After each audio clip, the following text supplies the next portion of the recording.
Hola amigos, ¿cómo están? Bienvenidos a La Voz del 21. Mi nombre es Mayra Calderón y vamos con el tema que nos convoca ahora, que es básicamente Perú Libre no figuró en estas elecciones regionales y lo que está predominando son los movimientos regionales.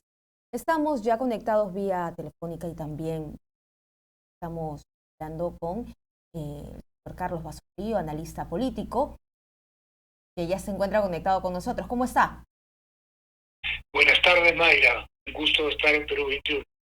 ¿Cómo está? ¿Cómo ve usted esta lectura, esta respuesta del electorado de decirle a Perú Libre, no tienes ninguna elección en ningún sillón municipal y tampoco como gobernador regional? ¿Qué nos quiere decir esto?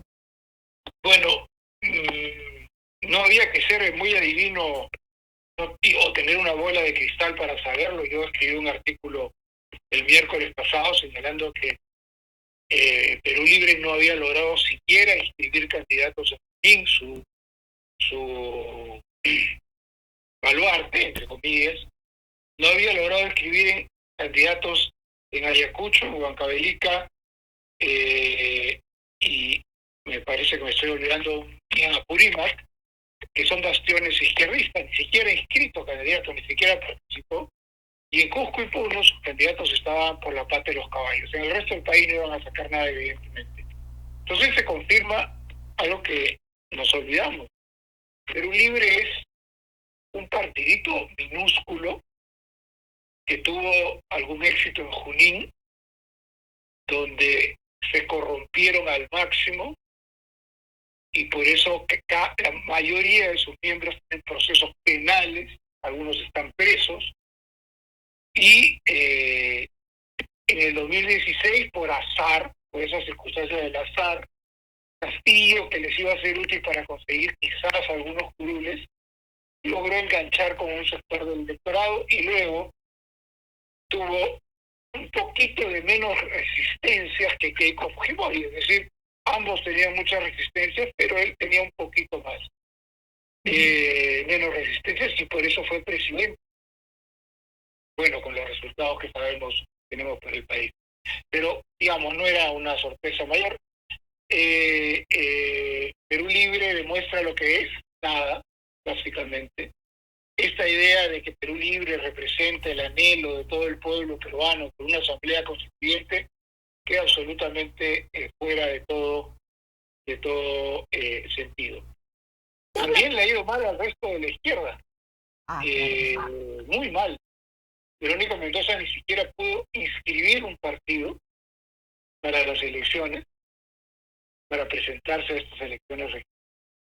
El MAS, que había dominado la política regional en Cajamarca, con Gregorio Santos, más de una década, abierto antiminero, etcétera, corrupto, también está preso por corrupción, ni siquiera se presentó tampoco a las elecciones regionales en Cajamarca.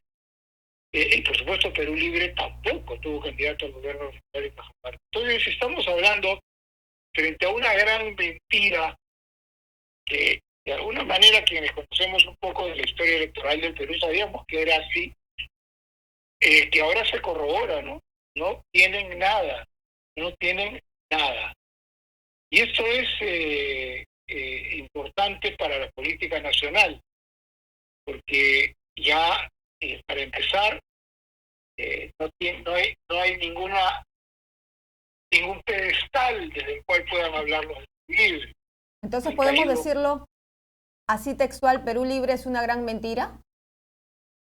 o sea, una gran mentira en el sentido de ser una fuerza que moviliza al pueblo para una nueva constitución y que el pueblo votó por Perú Libre. Todo eso es farsa. Y ellos lo saben. La gente votó por Castillo porque logró enganchar temporalmente y, como repito, la segunda vuelta electoral con Keiko Fujimori construyó un escenario único en el cual tuvo un poco menos, poquísimo, pero un poco menos de resistencia que Keiko Fujimori ganó. Es un fenómeno accidental de la política que estamos sufriendo ahora. El Perú Libre ahora no tiene ninguna autoridad política para tratar de presentarse como ese partido que ellos creían ser de las grandes masas y de la lucha por una nueva constituyente, por la revolución. ¿Qué cree Pero usted? Sí, diga usted. ¿Qué cree usted que haya influido más, la mala gestión del presidente Pedro Castillo o los casos meramente de corrupción? A ver, yo creo que sin duda la pésima gestión de Castillo y los casos de corrupción, tanto de la gente de Perú Libre como del propio presidente, han influido negativamente.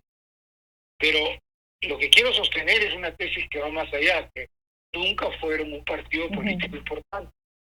En el año 2016 se presentó Vladimir Cerrón a las elecciones presidenciales. Nadie se acuerda porque cuando estaba con menos de 1% en otros, retiró su partido, retiró su candidatura para que su partido no perdiera la inscripción que antes se permitía esa barbaridad. Y no tenía nada, 0,4, por decir algo. Entonces, y encima, con el descrédito que arrastra Castillo, quien por cierto intentó inscribir partidos para tener fuerza propia y fracasó. Recuerden que él tenía lo que se llamaba el partido magisterial, que nunca logró inscribirse, y otro grupo cercano a él formó el PCT, las iniciales de su partido, que creo que significaba Peruanos Contigo, una cosa así. Pero lo importante es que ninguno de los dos partidos pudo inscribirse. Entonces, es un gobernante sin ningún sustento político propio. Y Sin el partido que lo llevó a la presidencia totalmente fuera del juego político, como muestran estas elecciones.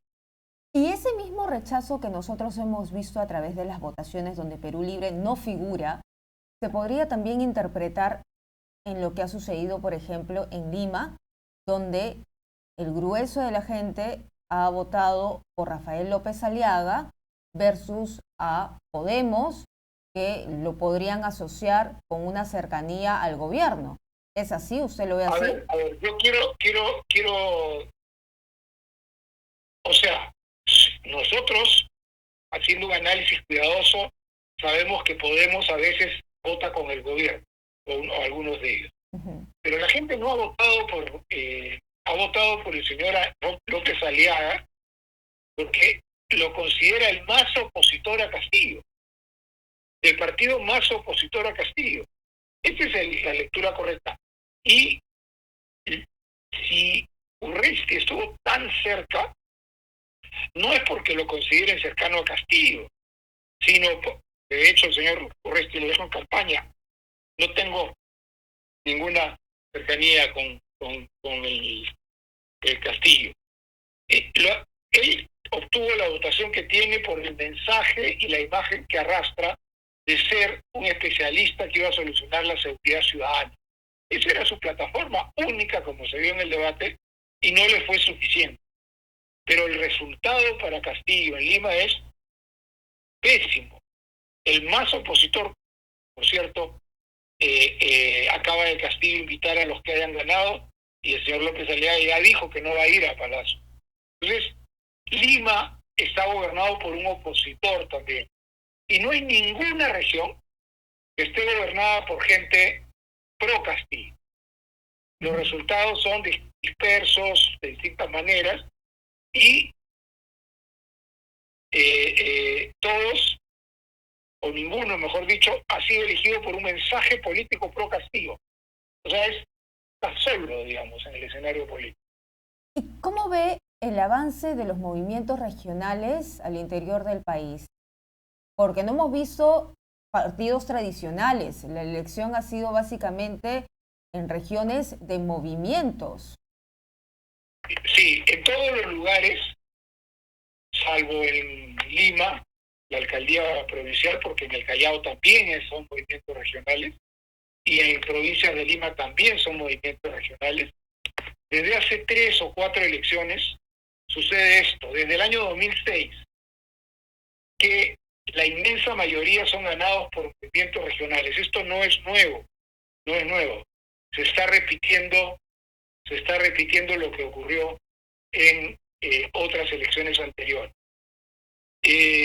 Los movimientos regionales, además, tienden a ser menos politizados en el sentido de opositores o favorables al gobierno, y tienden a ser movimientos que lo que buscan es, cuando actúan bien, desarrollar su región, ¿no? Y cuando actúan mal, llenarse los bolsillos. Pero son movimientos más pragmáticos, sin mayor ideología, donde lo que quieren es, como le digo, obras, por decirlo de alguna manera. Muy bien. Muchísimas gracias, señor Carlos Basombrío, por estar con nosotros aquí. Perú 21 TV analizando estos escenarios. Bueno, ya las cifras están dadas. Vamos a ver cómo obran nuevas autoridades una vez que ya reciban sus credenciales oficiales. Muy amable. Con todo gusto. Hasta luego. Hasta luego. Bien, era entonces el analista político Carlos Basombrío que está con nosotros, analizando la posición en la que queda el partido del gobierno Perú Libre, ahora con la elección de Rafael López Aliaga en Lima y también el avance de los movimientos. Esta es la información, regresamos más adelante.